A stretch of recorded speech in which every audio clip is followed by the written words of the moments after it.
Os petistas ficaram em choque quando o economista mostrou, ao vivo com dados, que Bolsonaro teve desempenho melhor na economia do que Lula. O estúdio ficou em silêncio e o debate mudou na hora. Deixa o like e comenta se você apoia Lula ou Bolsonaro como o melhor presidente. Assiste até o fim para ver a reação que ninguém esperava. Nós temos ministros que acham normal, cotidiano, caronas em jatinho pago pelo crime organizado. Oficiais que estão disponíveis no site do Tesouro Nacional, a carga tributária, e aqui eu estou considerando apenas a carga tributária de impostos federais. Eu cansei de viajar ao mundo falando mal do Brasil, gente. Era bonito a gente viajar ao mundo e falar, no Brasil tem 30 milhões de crianças de rua, no Brasil tem 30 milhões. A gente nem sabia. É que nós, primeiro, temos que acreditar naquilo que o Cooperadade falou. Esse é um projeto neutro.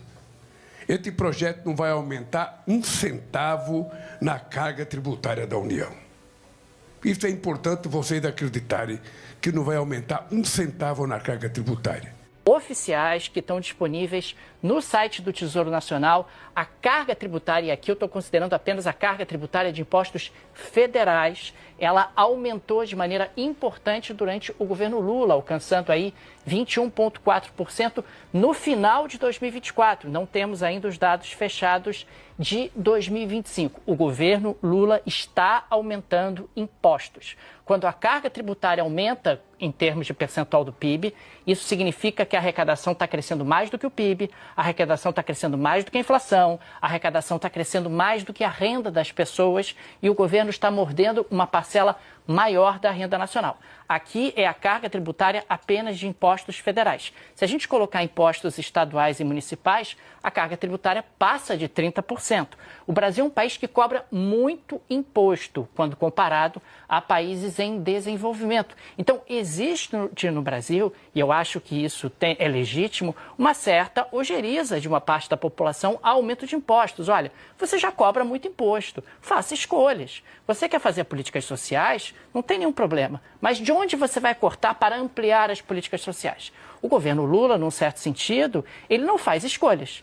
Para aumentar as despesas, o que ele faz? Aumenta a carga tributária. Isso também é um problema. Quer dizer, esse tipo de discussão também precisa ser feita. Acho que há mérito nesse tipo de discussão. Numa terceira arte, nós temos aqui alguns exemplos, inclusive, de medidas que foram levadas adiante durante esse terceiro mandato do presidente Lula, medidas sempre no intuito de aumentar imposto. É claro que o governo vai dizer, mas são medidas meritórias, a prática aumentou, você tem ali a reoneração da folha de setores, você tem IOF, que mais recentemente acabou sendo majorado em termos de cartões de crédito. O governo gosta de argumentar que, olha, essas medidas são medidas meritórias e você pode até considerar que tecnicamente isso é justificável ou é discutível no mínimo. Mas, de novo, o governo está aumentando imposto, está aumentando carga tributária para fazer frente a um aumento de gastos. E mesmo assim ele tem dificuldade de cumprir as metas fiscais que foram estabelecidas. Por ele mesmo. Por ele mesmo. Então, nós temos dois lados aqui de uma discussão. De um lado, você tem um governo que argumenta, olha, eu estou propondo medidas que vão aperfeiçoar um pouco o sistema financeiro, que vão melhorar a concorrência, eu estou fechando aqui algumas portas que causam distorções e, consequentemente, eu preciso levar adiante esse tipo de discussão. E do outro lado, você tem aqueles que argumentam que o governo está aumentando impostos para poder gastar mais. A gente tem tratado sempre a questão do crime organizado, na minha visão, da forma correta. Crime organizado não é o pobre preto armado na favela. O pobre preto armado na favela é um sintoma do crime organizado, é um sintoma da falência do Estado. O crime organizado é aquilo que a gente vê aqui em Brasília, infiltrado em gabinetes, em escritórios, em várias atuações. E aí eu me socorro da larga experiência que o senhor tem como magistrado, ex-presidente do Supremo Tribunal Federal, ministro de Estado, advogado muito bem relacionado. Nós temos pontos de infiltração muito claros, muito estabelecidos e notórios do crime organizado em relação aos poderes brasileiros e se dão essencialmente através do lobby e da advocacia, que vende acesso à advocacia no Brasil, em especial aqui na capital da República. Em parte, óbvio que eu não estou acusando a advocacia, mas em parte se sustenta na venda de acesso a gabinetes. Temos investigações em andamento seríssimas no Superior Tribunal de Justiça e a pergunta que lhe encaminho é: que soluções nós temos para esse cenário? seria o Código de Ética, que o ministro Fachin novamente traz à tona como uma possibilidade. Foi rechaçado pelo ministro Barroso, que disse que os ministros não têm problemas de ética, então não precisam de Código de Ética. Obviamente não concordo com o ministro Barroso, embora seja uma pessoa muito querida de todos nós, mas evidentemente não reflete a realidade. Nós temos ministros que acham normal, cotidiano, caronas em jatinho pago pelo crime organizado, notoriamente pelo crime organizado. Não é surpresa. Descobri hoje que era crime organizado. Não, o cara sabe que é crime organizado. Entra no jatinho, vai para uma viagem paga pelo crime organizado, acessa um evento de luxo pago pelo crime organizado, se hospeda, come, bebe, pago pelo crime organizado e retorna a Brasília para julgar na nossa Corte Superior.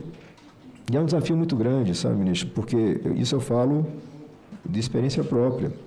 Desde 2019 que eu entro nessa casa, eu tento enfrentar esse problema.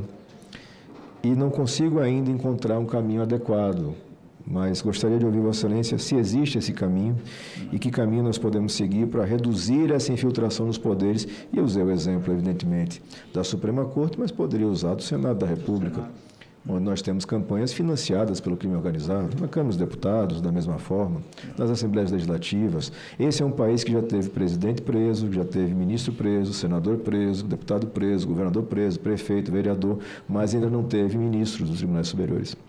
E me parece que esse momento se avizinha. Então, eu gostaria de ouvir Vossa Excelência sobre o tema. O jurista Walter Mairovich também não poupou críticas ao ministro Dias Toffoli.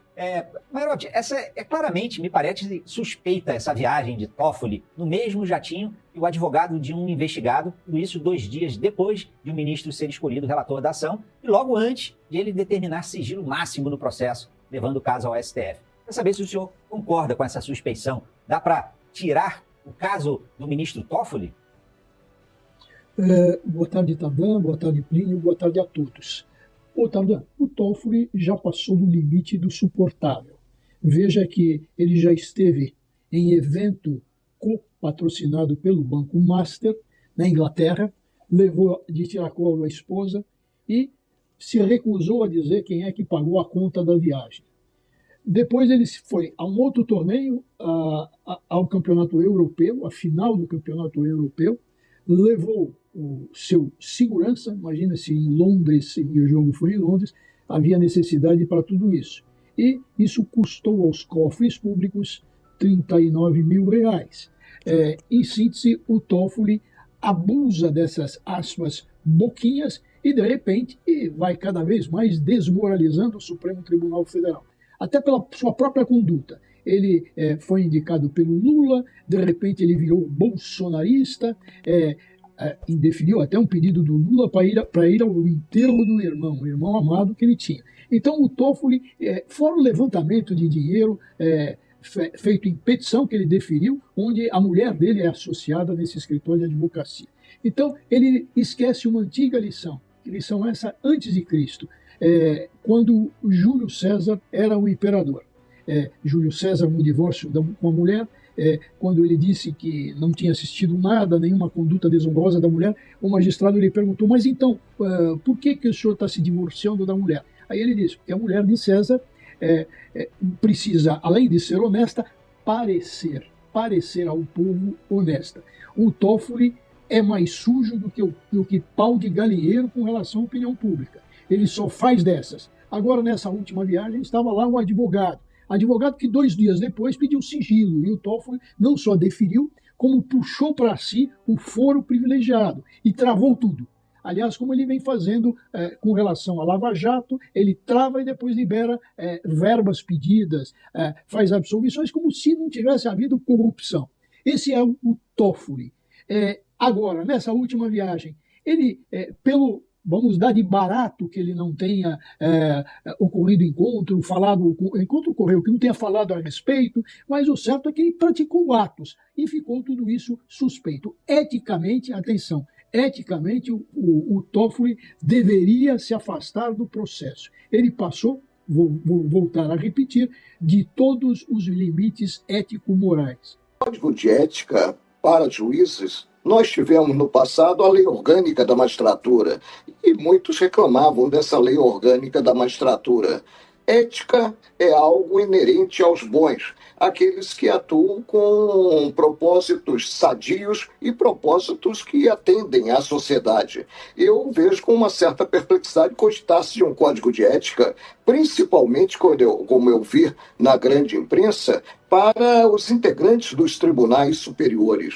Que tempos estranhos estamos a vivenciar? Aonde vamos parar? Sem dúvida alguma, Cláudio Humberto, tempos estranhos. Eu estive na bancada durante 31 anos e atuava com absoluta espontaneidade.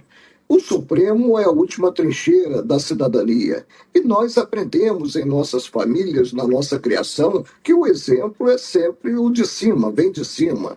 Eu dizia na bancada que um suspiro no âmbito do Supremo repercutia em si, em toda a magistratura nacional. E, evidentemente, o que ele faz tende a ser copiado pelos demais órgãos. E aí nós ficamos realmente assim, como eu disse, perplexos. Eu estive 31 anos na bancada, tinha uma filha que hoje é juíza, mas atuava à época em um grande escritório de advocacia. E qual foi a minha postura desde sempre? Eu não participava dos processos em que o escritório tinha patrocínio e me afastava com a maior naturalidade possível, sem prejudicar o todo que é o coletivo. Nós devemos zelar pela instituição. Os integrantes estão de passagem, como eu estive de passagem no judiciário durante 42 anos. E amanhã depois deixarão o tribunal e a instituição continuará. Ela precisa ser preservada. Eu vejo com muita tristeza os dias de hoje.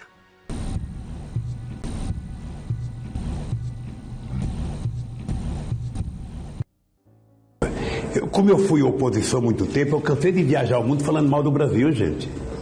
Era bonito a gente viajar o mundo e falar, no Brasil tem 30 milhões de crianças de rua, no Brasil tem 30 milhões...